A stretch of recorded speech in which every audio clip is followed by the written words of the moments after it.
सध्या सोशल मीडियावर एक व्हिडिओ व्हायरल होतोय। यात एका विमान प्रवाशाला त्याच विमानातील सहप्रवासी मारताना दिसतोय। या प्रकारानंतर विमानात असलेले इतर प्रवासीही संतापल्याचं पाहायला मिळतंय। पण इंडिगो विमानात नेमकं काय घडलं, तरुणाला सहप्रवाशाकडून मारहाण का झाली आणि सध्या तो तरुण कुठे आहे?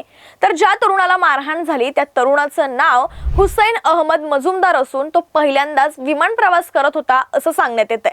आणि या पहिल्या विमान प्रवासादरम्यान हुसैन याला पॅनिक अटॅक आल्याचं या व्हिडिओमध्ये बोललं जातंय।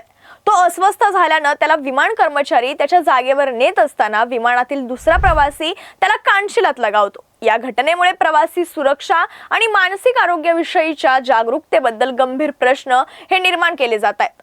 पण या सगळ्यानंतर हुसैन बेपत्ता झाल्याच्या बातम्या आता समोर येत आहेत। हुसैन मुंबईतील एका जिम मध्ये काम करत होता।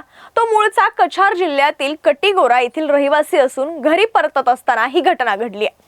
कोलकात्याहून सिलचरकडे जाणाऱ्या पुढील फ्लाईटसाठी तो चढणार होता, मात्र तो तिथे पोहोचलाच नाही। त्याचं कुटुंबीय सिलचर विमानतळावर वाट पाहत होतं, पण तो तिथे न आल्यानं त्यांना मोठा धक्का बसला। त्याचा फोनही बंद असून तो मुंबईतच राहिल्याचा अंदाज आता व्यक्त केला जातोय।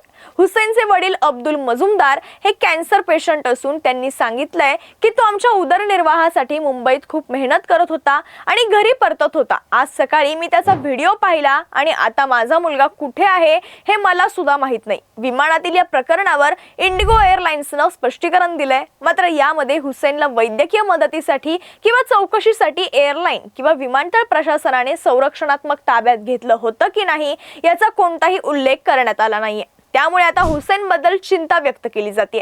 या सगळ्या प्रकरणावर तुमचं मत कमेंट बॉक्समध्ये नक्की सांगा आणि ही रील जास्तीत जास्त लोकांपर्यंत शेअर करा।